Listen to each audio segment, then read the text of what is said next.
바울은 빌립보 교회의 충실한 일꾼이었던 유오디아와 순두계에게 이제는 불화를 그치고 화목할 수 있도록 서로의 그 생각의 방향성을 일치시키라고 권면을 했습니다. 왜냐하면 이들은 빌립보 교회의 리더의 위치에 있었기 때문에 누구보다도 바울의 교훈을 자신들의 삶에 적용해야 했고 또 순종하는 본을 보여야 하는 그 순종의 본을 보일 책임이 있는 자들이었기 때문에 그렇습니다. 그래서 바울의 권면을 이 두 여인이 마음에 새기고 자신의 감정을 내려놓고 복음에 합당한 시선으로 서로를 바라보면서 화목할 수 있다면 또 서로를 존귀하게 여기게 된다면 그 모습을 빌립보 교회 성도들이 다 볼 것이고 큰 은혜를 입을 것이고 교훈을 받을 것입니다. 그렇게 되면 이전보다도 더 아름다운 화목을 이루는 교회 공동체가 될 것이기 때문입니다. 이제 그러한 하나됨을 또 그렇게 서로 화목해야 함을 강조한 바울은 빌립보 교회가 그리스도 예수 안에서 하나님이 기뻐하는 공동체가 되기 위해서 계속해서 어떤 것을 실천해 가야 될지 몇 가지를 교훈합니다. 그 부분을 오늘 살펴볼 건데요. 자, 먼저 4절을 봅니다.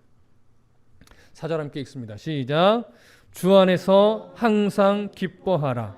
내가 다시 말하노니 기뻐하라. 바울은 지금 기뻐하라는 말을 강조하죠. 주 안에서 항상 기뻐하라. 또 내가 다시 말하노니 뭐하라? 기뻐하라. 바울은 빌립보 교회가 그리스도 안에서 하나님이 기뻐하는 공동체가 되기 위한 실천사항으로 첫 번째 제시하는 것이 바로 주 안에서 항상 기뻐하라입니다. 자, 우선 주 안에서라는 표현을 생각해 보시죠. 빌립보서를 강의하면서 지금 몇 차례 이야기를 하는데 주 안에서라고 하는 표현은요. 무엇이 조금 더 이 안에 강조되고 있는 것이냐면 통치자이신 예수 그리스도의 주권이 강조되는 거예요. 우주 만물을 다스리시고 개인의 역사까지도 이끌어 가시는 통치자 예수 그리스도의 주권이 강조된 표현이죠. 그리고 항상이라고 하는 이 표현은 모든 시간, 모든 상황을 다 품고 있는 표현입니다. 그래서 이것을 오늘 본문의 맥락과 맞춰보면, 조화를 이루어보면 어떤 상황에 처해 있든지 이런 의미가 돼요. 그리고 기뻐하라 이 부분을 좀 잘 보셔야 되는데, 기뻐하라라고 하는 것은요, 단순하게 감정과 심리의 어떤 심리가 즐거운 상태에 놓여 있는 것, 이것을 말하는 것이 아닙니다. 그러니까 어떤 감정이 강조된 표현이 아니고요, 태도가 강조된 표현이라는 걸 아셔야 돼요. 내 마음에 즐겁고 기쁜 어떤 상황이나 마음의 상태가 되기를 소망하는 내용이 아니고 태도를 강조하는 거예요. 그럼 어떤 태도냐? 다시 말하면 내가 어떤 존재이고 또 내 삶이 누구의 인도를 받는 그 누구의 인도 가운데 있는 삶인지를 알게 됨으로 인해서 마땅히 내가 기뻐해야 될 존재이구나, 이걸 깨닫고 인정하면서 내 삶의 태도가 나는 기뻐할 수밖에 없는 존재야, 기뻐해야 되는 존재이구나, 이 기쁨을 빼앗기면 안 되는 존재이구나, 이걸 알면서 적극적으로 기뻐하려는 태도를 갖고 살아내는 것, 이것이 오늘 본문에서 말하는 기쁨입니다. 그래서 이 기쁨은요, 정말 그리스도인이 놓치면 안 되는 아주 중요한 태도이기 때문에 바울이 힘주어서 또 강조를 한 거예요. 내가 다시 말하는 기뻐하라. 뒤로 보면요, 상황과 형편 때문에 너희가 주 안에서 누려야 될 기쁨을 뭐 하지 말라는 거예요? 빼앗기지 말라는 거예요. 그것이 지금 강조되어 있는 겁니다. 그러니 그리스도인은 만물의 통치자요 주권자이신 예수 그리스도께서 사랑하시고 지키시고 보호하시는 존재들이에요. 그 큰 사랑을 받고 있는 자들이고, 끝내 우리가 하나님의 나라에 입성할 수 있도록 우리를 간섭하여 그 나라에 들어가기까지 우리를 놓치거나 잃어버리지 않는 분이에요. 그 은혜 안에, 그 사랑 안에 우리가 들어가 있기 때문에 우리는 이 사실을 분명하게 신뢰함으로 말미암아 어떤 상황 속에서도 낙심하거나 절망하지 않고 기뻐해야 하는 거죠. 그래서 기뻐하는 것도 어떻게 보면 힘이에요. 그래서 기뻐할 수 있는 건 무엇이 근거가 돼서 우리가 힘을 내서 기뻐하게 돼요? 바로 우리는 주권자신 예수 그리스도의 통치 아래에 있고, 그분의 지키심 아래에 있고, 그분의 보호하심 아래에 있고, 그분의 인도하심 아래 우리의 삶이 있다. 이 사실을 확신할 때, 이 사실을 신뢰할 때 우리 안에 기뻐할 수 있는 힘이 생깁니다. 여러분, 그 중심을 우리가 놓치지 말아야 될 겁니다. 그런데요, 이렇게 기쁨을 강조한 것은 바울 사도만이 아니었어요. 야고보도 이 기쁨을 강조했었죠. 야고보서에서. 여러분, 야고보서 1장 2절과 3절을 잠깐 보실까요? 히브리서 다음 야고보, 신약성경 후반부죠. 야고보서 1장 2절과 3절을 봅니다. 야고보는 어떻게 강조했는지 잠깐 살펴보겠습니다. 야고보서 1장 2절과 3절 함께 읽습니다. 시작. 내 형제들아, 너희가 여러 가지 시험을 당하거든 온전히 기쁘게 여기라. 이는 너희 믿음의 시련이 인내를 만들어내는 줄 너희가 알미라. 자, 야고보의 강조점이 바울의 강조점과 어떤 면에서 비슷한지 우리가 오늘 그 부분만 좀 살펴볼 건데요. 야고보가 이렇게 말해요. 야고보가 성도들에게 기뻐해야 될 상황에 대해서 전제를 이렇게 말해요. 여러 가지 시험을 당하거든. 그런 시험을 당하거든 기뻐하라고 하죠. 자, 인생 속에서 마주하게 되는 다양한 종류의 시련들, 이것이 바로 오늘 야고보가 말하는 여러 가지 시험이에요.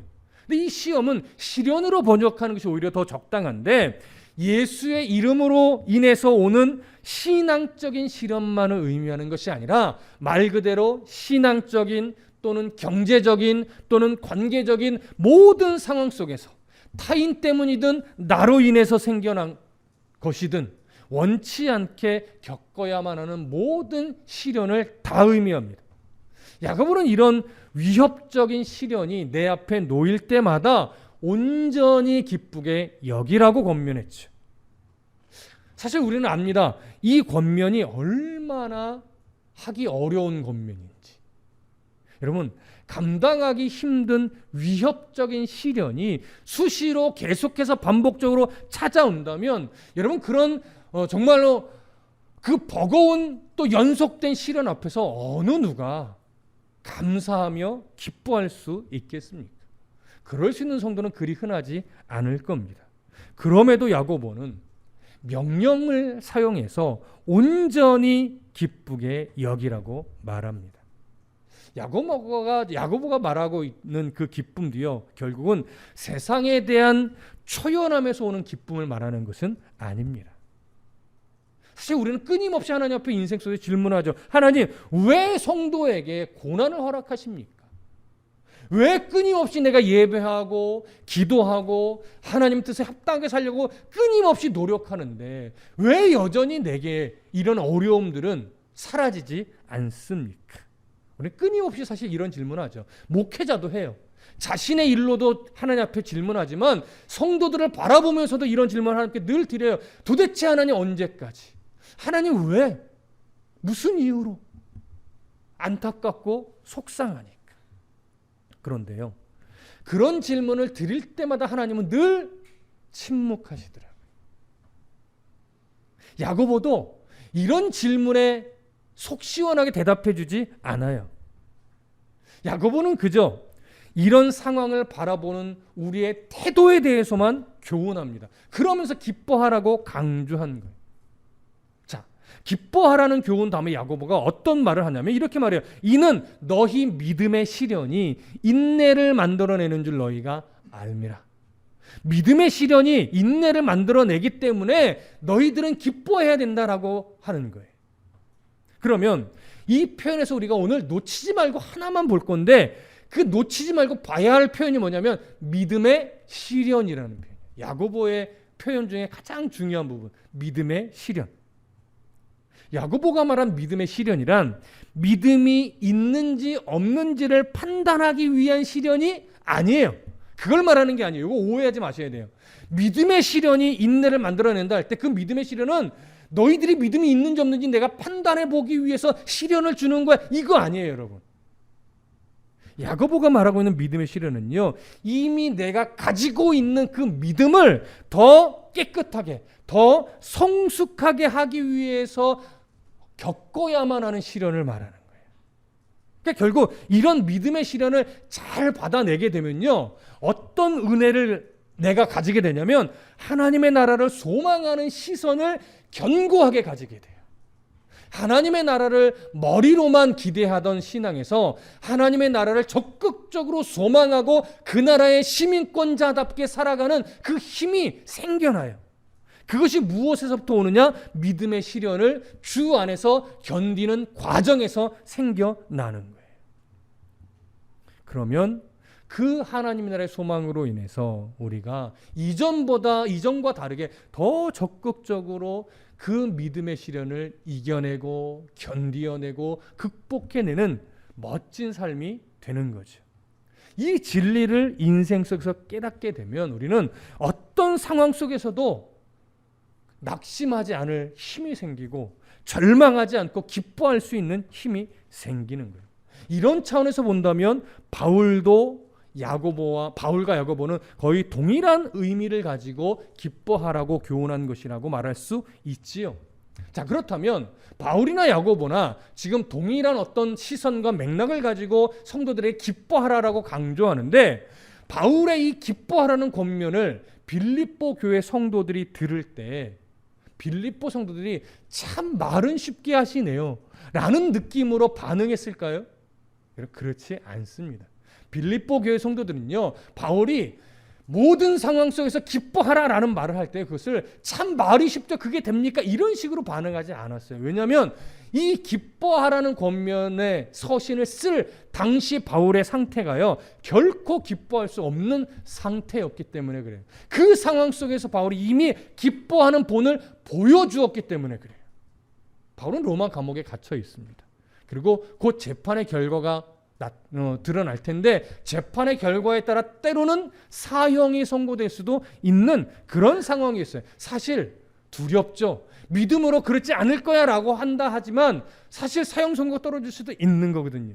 바울도 기뻐할 수 없는 상황입니다. 육체적으로 그렇게 편한 상태도 아니었죠. 그런데 그런 상황 속에서 바울은요, 현재의 상황을 보기보다 자신을 사랑하고 있고 자신의 삶을 지금까지 인도해 오신 예수 그리스도를 바라보았습니다. 예수 그리스도의 절대 주권을 바울이 보았어요. 그래서 죽든지 살든지 주 안에서 기뻐하는 본을 바울 자신이 이미 보이고 있었어요.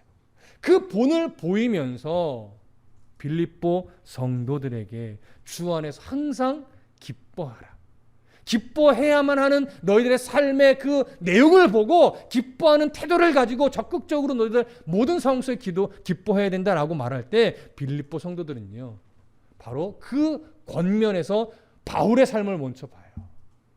그러면서 그 모습을 자신들에게 대입시키는 은혜가 있게 되는 거죠. 그러니 리더의 위치에 있는 자들이 성경의 교훈대로, 말씀의 교훈대로 먼저 살아내기 위해 힘쓰는 것은 너무나 중요한 겁니다. 그 힘쓰는 본을 보일 때 나도 힘을 내야지라고 하는 은혜의 영향력을 끼치게 될 수 있기 때문에 그렇죠. 이렇게 기뻐해야 될 그 태도의 중심에서부터 당연히 기뻐해야 될 이유를 이야기한 바울은요, 이제 두 번째 교훈으로 넘어갑니다. 자, 5절 보실까요? 5절 함께 읽습니다. 시작. 너희 관용을 모든 사람에게 알게 하라. 주께서 가까우시니라. 자, 두 번째로 바울이 제시하는 그 실천사항이 뭐냐? 너희 관용을 모든 사람에게 알게 하라는 거예요. 자, 바울이 강조하고 있는 관용, 본문에서는요, 두 가지 의미를 담고 있습니다. 이 관용이라고 번역된 헬라어는 중요한 첫 번째 의미가 뭐냐면, 손해나 역경을 당해도 쉽게 동요하지 않고 넘어지지 않는 그 평정심을 주 안에서 유지하는 거예요. 이것을 우리는 조금 교회적 용어로 영적 인내라고 표현할 수 있겠죠. 쉽게 상황에 의해서 감정이 막 뒤흔들리는 이런 모습이 아니라, 어떤 상황이 내 앞에 놓인다 할지라도 나를 지키시고 인도하신 주님으로 인해서 쉽게 동요되지 않고 좌로나 우로나 쉽게 치우치지 않는 그런 영적 인내심을 의미합니다. 첫 번째는 그것을 관용이라고 여기 표현되어 있는 거예요. 그리고 두 번째 의미는 우리가 이 관용이라는 단어에서 느껴지듯이 자신의 당연한 권리를 포기하고 다른 사람을 향해 너그럽게 대하는 태도, 이것도 포함이 돼요. 바울은 이러한 성도의 태도를 모든 사람이 알게 하라고 합니다. 모든 사람에게 인정받을 수 있을 만큼 그렇게 영적 인내의 삶을 살고 너그럽게 대하는 태도의 삶을 살아야 한다는 것이죠. 근데 잘 보시면요, 사실 어떻게 표현하는 것이 더 일반적이냐면 모든 사람에게 관용을 베풀라 이렇게 말하는 것이 사실은 보편적 표현이에요. 근데 바울은 모든 사람에게 관용을 베풀라 이렇게 말하지 않고 너희 관용을 모든 사람에게 알게 하라 이렇게 말합니다. 자, 왜 이 표현을 다르게 했을까? 일반적인 표현이 아니라 왜 알게 하라는 표현을 썼을까? 중요한 이유가 있습니다. 이는 빌립보 성도들이요, 이미 여러 가지 역경을 겪으며 신앙을 지키고 있는데 이미 그들 안에 쉽게 동요되지 않는 신앙을 가지고 있었고 또 타인을 향해서도 너그러운 태도의 모습을 이미 가지고 있었다라고 하는 거예요. 그런데 그러한 영적 인내의 삶과 또 너그러운 타인을 향해 너그러운 삶의 태도가요, 처음 은혜 받을 땐 가닥하다가 점차 어떻게 될까요? 현실과 신앙의 충돌을 겪으면서 점차 이런 모습들이 퇴색되거나 사라질 수밖에 없는 거예요. 이미 가지고 있었던 건데. 그래서 바울이 말하는 거예요. 너희들 안에 이미 그러한 관용의 삶, 관용의 태도 이미 있었는데 현실과 부딪히고 현실과 신앙의 그 간격 속에서 신앙을 지키다가 때로는 마음이 흔들려서 너희들의 그런 삶의 태도를 많이 잃어버렸는데 이제는 다시 이 말씀의 교훈을 받아서 너희들 안에 있던 그 성도의 삶, 영적으로 인내하고 그리스도인다운 넉넉함, 관용을 대하는 너그러운 태도의 삶을 너희들이 다시금 살아내라. 그런 삶의 태도를 잃어버리지 말아라. 그런 차원에서 모든 사람에게 알게 하라는 거예요. 너희들이 가지고 있던 그 은혜의 삶의 모습을 많이 좀 잃어버리고 있는데 이제 다시 그것을 회복하여 주변의 모든 사람이 너희들의 그 모습을 알 수 있도록 그 성도의 삶을 포기하지 말고 다시 성도의 삶을 더 불같이 일으켜서 살아내라. 이런 강조점이 있는 것이. 자, 바울은요, 이렇게 다시 회복하여 성도의 삶을 세상 가운데 드러내야 될 이유에 대해서 이렇게 말해요. 주 안에서 주께서 가까우시기 때문이다라고 말하죠. 주 안에서 주께서 가까우시다. 자, 이 표현은요, 시간적인 개념과 공간적인 개념을 다 가지고 있습니다. 시간적인 개념이란 뭘 말하는 걸까요? 주님이 재림하실 날이 가깝다는 얘기예요. 근데 왜 이런 표현을 쓰냐면 당시의 종말론은요, 좀 임박한 종말론이었어요. 예수님께서 재림하실 날이 아주 가깝다. 이런 조금 지금과는 약간 다른 신학적 이해 때문에 예수님이 곧 오실 테니까 너희들이 마땅히 이런 삶을 살아야 되지 않겠느냐라고 하는 강조점 하나가 있고 또 하나는 시간적인 개념과 함께 공간적인 개념인데 예수님은 성령 하나님으로 인해 언제 어디에서나 우리와 함께 동행하신다. 나와 함께 동행하고 계시니까 너희들이 마땅히 그런 관용의 삶을 살아야 하지 않겠느냐. 이런 의미예요. 여러분, 우리가 정말 세상을 살아갈 때 현실에 녹록치 않은 현실을 살아낼 때 그 치열한 세상 속에서 그리스도인다운 넉넉함을 드러낼 수 있는 이유는요, 드러낼 수 있는 힘은요, 어디서 오냐면 그들과 내가 어떻게 다른지를 알 때, 똑같이 빡빡하고 똑같이 힘겨운 현실을 살아내지만 그 하나님이 없이 사는 자들과 하나님과 동행하는 자의 삶이 어디에서 다르고 어떤 차원에서 다른지를 정확하게 알고 있을 때 넉넉한 태도로 그들을 대할 수 있는 거예요. 그러니까 좀 우리 입장에서 보면 우리가 한 차원 더 높다라고도 말할 수 있는 거예요. 조금 아유 잘났어 이렇게 말할 수도 있겠지만 우리가 영적으로 하나님의 자녀이고 하나님 나라의 백성이며 하나님 나라의 시민권을 갖고 있는 자인데 그 땅의 거 하나 더 가지려고 아둥바둥하며 다른 사람 막 밀어내고 그거 내가 취하려고 그럼 세상 것은 더 많이 가지겠지만 그리스도인다운 관용은 그들 앞에 나타내 볼 수 없는 거죠. 그래서 어린이 찬양에 보면 너무나 멋진 찬양이 있잖아요. 사랑은 참으로 버리는 것. 쓰고 빌려주고 나눠주면 그 사랑 오히려 더 우리 안에 풍성해진다는 어린이 찬양 가사지만요. 너무 놀라운 신앙의 원리가 그 안에 있는 거예요. 그 사랑을 버린다라고 하는 표현이 좀 아이스럽게 표현했지만 그게 뭐예요? 관용의 삶이에요, 여러분. 넉넉한 삶이에요. 타인에 대해서 정말 너그럽게 대하는 태도죠. 그렇게 사랑을 나눠주고 더 먼저 그들에게 우선의 자리를 내어주면서 그리스도인다운 관용을 드러내는 것. 이것이 바울이 말하고 있는 관용입니다. 이 관용은 하나님에 대해서 우리가 절대적으로 신뢰할 때 나올 수 있는 것이고요. 하나님의 나라가 분명히 있고 우리는 그 나라에 갈 하나님 나라의 백성이라는 것을 분명하게 내가 신뢰하며 확신할 때 가질 수 있는 삶의 태도입니다. 이렇게 두 번째로 바울은 주께서 가까이 계시니까 이제 관용의 삶을 살며 모든 세상 사람들이 알게 하라라고는 두 번째 권면했고 이제 세 번째 권면으로 갑니다. 6절과 7절을 함께 읽겠습니다. 6절과 7절 시작. 아무것도 염려하지 말고 다만 모든 일에 기도와 간구로 너희 구할 것을 감사함으로 하나님께 아뢰라. 그리하면 모든 지각에 뛰어난 하나님의 평강이 그리스도 예수 안에서 너희 마음과 생각을 지키시리라. 아멘. 그리스도 안에서 하나님이 기뻐하는 공동체가 되기 위해 실천해야 될 세 번째 권면의 내용으로 바울은 기도를 이야기하는데 아무것도 염려하지 말고 다만 모든 일에 기도와 간구로 너희 구할 것을 감사함으로 하나님께 아뢰라 이렇게 권면을 했습니다. 자, 빌립보 교회 성도들이 일상의 그 소소한 영역에서 기쁨과 관용의 태도의 삶을 살아낼 것인데 또 살아내야 하는데 그 기쁨과 관용의 삶의 태도를 잃어버리지 않기 위해서 가장 중요한 것이 뭐냐면 내 안에 치고 들어오는 염려의 마음을 염려하는 것을 막아내는 일이에요. 주일에도 잠깐 언급을 했지만 염려라고 하는 것은요 생각 속에 무작정 침투하는 것들이에요.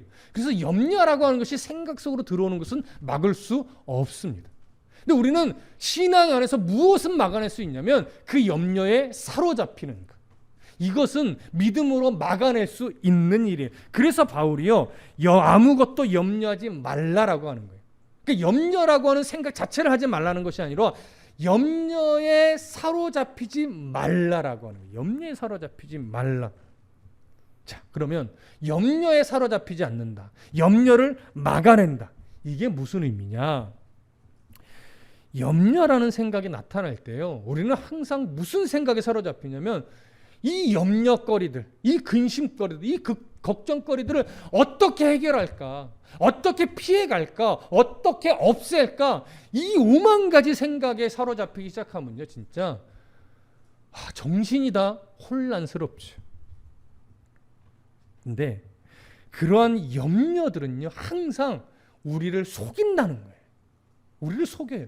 그래서 그 염려에 속지 않기 위해서 염려라고 하는 것이 머릿속에 들어올 때 먼저 우리는 어떻게 할까를 생각하기 전에 먼저 누구에게 나가라는 걸까요? 바로 하나님께 나가 먼저 기도함으로 아뢰라고 하는 거예요. 그래서 바울이 아무것도 염려하지 말고 다만 모든 일에 기도와 간구로 너희 구할 것을 감사함으로 하나님께 아뢰라 이렇게 말하는 거예요. 기도로 먼저 나아가라. 염려에 속아서 먼저 그냥 어떻게 할까 고민하고 전전긍긍하지 말고 그 전전긍긍하기 전에 먼저 그 염려거리를 가지고 하나님께 나아가라는 거예요. 자, 그러면 잘 생각해 보십시오. 그렇게 염려거리를 가지고 하나님께 기도하며 나아갈 때 그 기도, 그 간구의 목적이 뭐냐? 문제 해결이 아닙니다, 여러분.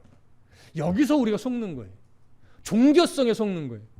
염려거리를 가지고 하나님께 나아가 기도하라고 하니까 문제 해결을 위해서 기도하라는 것으로 우리가 자꾸 착각을 하는데 그런 것이 아니고 어떤 상황에서도 나를 외면하지 않고 지키시고 보호하시는 하나님을 신뢰하도록 기도하라는 거예요. 문제 때문에 염려거리 때문에 내가 죽지 않고 버려지지 않고 그것 때문에 내가 정말 하나님 나라에서 들어가지 못하는 이런 일들이 일어나지 않는다는 것을 분명하게 알고 하나님의 어떤 분인지를 바르게 알고 신뢰하도록 그 신뢰하도록 기도하라는 거예요. 그래서 염려거리를 하나님 앞에 던져버리기 위해서 기도하는 것이지 문제의 해결을 위해서 기도하라는 내용이 아닙니다, 여러분. 그러니 그 신뢰가 그 하나님을 신뢰하고자 하는 그 기도가 결국 무엇으로 먼저 표현되는 거냐면 감사의 고백으로 표현되는 거예요.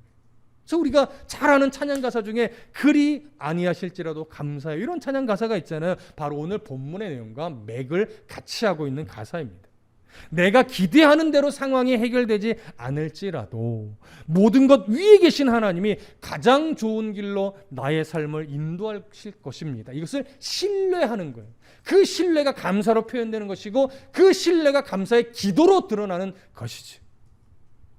그렇게 바울은 모든 염려거리를 붙들고 하나님 앞에 내어놓으며 그 하나님을 더 신뢰하기 위해서 감사의 기도를 드리면 그리하면 모든 지각에 뛰어난 하나님의 평강이 그리스도 예수 안에서 너희 마음과 생각을 지키시리라, 이렇게 권면을 했어요.